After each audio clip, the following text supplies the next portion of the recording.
خسرەوە سوور کە ناوی خۆی خسرەوە عەبدولکەریمە و سکرتارێتی جەلال تاڵەبانی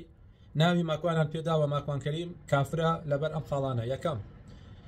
خسرەوە سوور الله تعالی صفەتی ظلم ئەداتە پاڵی و سوێنی پێخوا بەوەی کەوا الله عادل نییە لە ئەم دنیا کە ئەوە صفەتی ظلمە و هەر کەسێکیش ئەو صفەتە بداتە پاڵی الله تعالی ئەوە کافرە و کوفرێکی بەواح و ئاشکرایە. دووەم خسرەوە سوور دەیەها ئاەت و فەرمودە ڕەتەکاتەوە لەبارەی خەڵق و دروستکردنی ئادەمەوە عەلەیهی السەلام کەوا الله تعالی بەدەستی خۆی لە قوڕ دروستی کردووە ئەو ئەڵێ نەخێر ئادەم عەلەیهی السەلام لە دایک بووە و دایکی هەبووە. سێەم دیسان خسرەوە سوور دایە حەوا کەوا دایکی ئێمە و دایکی مرۆڤایەتیە ئەوەش فەرمودەی پێغەمبەری خوا ڕەتەکاتەوە صلی الله علیه وسلم بەوەی کەوا لە پەراسووی چەپی باوە ئادەم دروست بوو بێ و ئەڵێ ئەوە شتێکی وان نییە و ئەوە ڕاست نییە و بەڵکو ئەوش لە دایک بووە. چوارەم دیسان خسرەوە سوور قورئانی پیرۆز بە درۆدا ئاخاتەوە لەبارەی دوو ئاەت کە باسی ئەوە ئەکەن کاتێکەوە نوح عەلەیهی سەلام کە شتەکەی دروست کرد الله تعالی ئەمری پێ کرد کەوا هەرچی ئاژەڵ هەیە لەو منتیقا لە نێر و لە مێ بە جۆرێک واتە لە هەر جۆرێکی ئاژەڵ نێر و مێیەک بار بکات و سواری کە شتەکەی بکە ئەمە لە شتیوانی و ئەمە درۆ دەلەسەیە. پێنجەم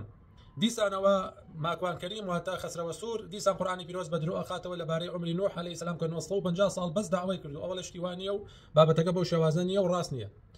شەشەم لە لایڤێکی ڕاستەو خۆدا لە بەرامبەر ملحیدێکا چەنەها جار ئەم ملحیدە ناچارەکە کە شایەتمان بێنێ بەچی بڵێ ئەشهەدو ئەن لا ئیلاهە ئیلا الله وئەشهەدو ئەنە ماکوان ڕەسوول الله مەعاذ الله. حوتەم دوێنێ شەو لە لایڤا حەڵال سوو واتە ڕیبای حەڵال کردو بۆ ئاسایشێکی مرتەدی یەکێتی وتی حەڵاڵە هیچ کێشەیان نییە مادام سێ تەرەفە. هەشتەم حەڵالکردنی مۆزیقا حەڵالکردنی گوارە بۆ پیاوان گوارە بۆ پیاوان ملوانکە بۆ پیاوان و دیسان واجبکردنی مسلمانان و خەلیفەی مسلمانان لەسەر ئەوەی کە بچێ بارە ڤۆدگا و ویسکی و شەراب و شامپانی و ناوەکانیشیان دەردێڵە نازانین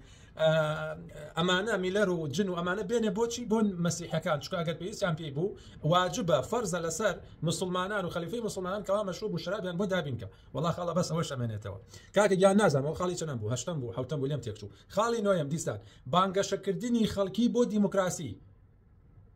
خۆ وەکو بینیتان ماکوان کەریم چەنەها جار خەڵکی هانەدا بۆ ئەوەی بچن دەنگ بدەن شەرعیەت بن بە دیموکراسی لە دیموکراسیش ئەوەی کە حکومەکە گەل حکومەکە زۆری نەحکومەکە الله تعالی حکم ناکە هەر کەسێکیش بانگەوازی خەڵکی بکە بۆ دیموکراسی بۆ کافر بوونەوە ئەوە کافرە. باش ئەمە کوفری چەندم نازانم ئەمە کوفری نۆیەم بوو کاکە گیان باش واز لە ژمارەکان بێن بەخوا لێم تێکەجێ. دیسان کوفری دێمی خسرەوە سوور یا ماکوان کەریم پێرێشەو یا بەسەر پێرێشەو دیسان بانگەوازەکە بۆ خەڵکی کەوا بچن ببن بە ئاسایش بچن ببن بە چەکدار بچن ببن بە پێشمەرگە ئەخر تخوا سبحان الله بانخوازێکی ڕێگەی دۆزەخ کافرێک خەڵکی هانەدا بۆی ببن بە چەکدار یەکێتی و پارتی بۆ مسلمان گرتن بۆ دژایەتی ئیسلام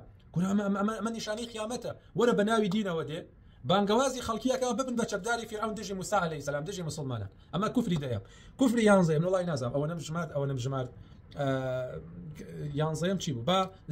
زۆرن یعنی ئەوە نەمنووسیوەتەوە بنووسین هەر قسەیە کە من ئەیکەم هەر قسەیەکی لە دەمی ماکوانەوە بە ڤیدیۆ لە یوتیوبەکەمە دامناوە ئەگەر هەر شتێکوان نەبوو نامم بۆ بنێرن بڵێن کاکیگیان ئەوەی لەکوێیە با لینکەکەتان بۆ بنێرم چکە قل هاتوا برهانەکم إن كنتم صادقين الله تعالی ئاگادارە ئەم قسانەی کە من ئەیکەم هەر هەمووی بەدەمی خۆی ماکوان وتراوە ئیتر ئەگەر شتێکم بیرچوو بێکەم تازادی ئەوە هەڵەی لەفزیە بەڵام مانای بابەتەکە و مانای کوفرەکان وەکو خۆی هاتووە. یەکێکی تر لە کوفرەکانی خسرەوە سوور ماکوان کەریم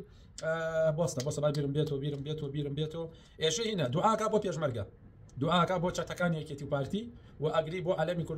کوردستان ئەخاتە سەری و بە شەهیدیان ناوە بە نازانم بە مجاهدەکەی گوێم لە نەبوو بەڵام بە شەهید چکە باوکی پێشمەرگە یەکێتیە بە شەهیدیان ناوە بە و ئەلمانیەکان واتە یەکێتی و پارتی بە برا و بە دۆست و بە مسلمانی خۆی ئەزانێ و بە خۆشەویست و کەسوکار و خزمی خۆی ئەزانێ ئەمەش خۆی چەندەها جار ئاماژەی پێ کردووە. یەکێکی تر لە کوفرەکانی ئەوەیە مەلابەختیارێکی کافر بە برای خۆی ئەزانێ و بە مسلمانی ئەزانێ کە ئەڵێ وەڵێ مسلمانە کە مسلمانە ئۆتۆماتیکی برایەتی یعنی معاذ الله ئەڵێ هەر کەسێک بە دەمی خۆی ناڵێ من کافرم ئەوە مسلمانە حتا مەلابەختیار مسلمانە. ئەی هەوار جا سبحان الله بۆیە هەرچی ئەلمانی و پێشمەرگە و ئاسایش و کۆیلە و مشریکە حەزیان لەم جۆرە بانخوازە پەمەیانەیە بۆ خۆیان دینێکی پلاستیکی دروستکەن دینێکی پەمەیی دروستکەن ئەو دینە نییە کە ئەڵڵا ناردوێت ئێستامە نییە دینێکی ئەمریکی جا بۆیە ڕەحمەتی خواتان لێبێ ئەوەی ئێستا ئەو گەنجانەی کە ئومێدێکی خێریان تیا ماوە هێشتا سەرسامن بەو ماکوان کەریمە کوفرەکانم هەمووی داناوە ئاگادار بن شوێنی ماکوان بکەون بەرەو دۆزەختانە بە مەڵێن علمی پێ ماکوان علمی لە تەوحیدا پێ نییە جاهیلە و کافریشە جاهلەکەشی قبول کراو نییە چکە متەکەبیرە پێی شەرمە بێتە سەر شاش و ئەم هەموو کوفرە بەواحی کردووە تەبەڕای لێ بکە لەبەرەوە ئەو جاهلە عذری ئەوەی بۆ ئەزەربەجان بۆ ماکوان نییە چکە بڵێ وەڵا ئەزەربەجان بۆ ماکوان بێتەوە لێ بەقەدەر تۆ کتێبم نووسیوە کتێبی خرافیات کتێبی درۆ دەلەسە بەرحەڵ ماکوان کەریم کافرە لەبەر ئەو خاڵانە و دەیەها خاڵی تر کە بەجددی تااقەتم نییە ئێستا بینوسم بەڵام ئەو کافی بێ دەردیاڵێ ئەو کەسە ئەلفێکی بەسەوە نمونەی مشتێک نمونەی خەرمانێک ئەوی شەر بۆ بابەتێ الله هیدایەتمان بە. سەلام عەلەیکوم وەرەحمەتوڵڵاه.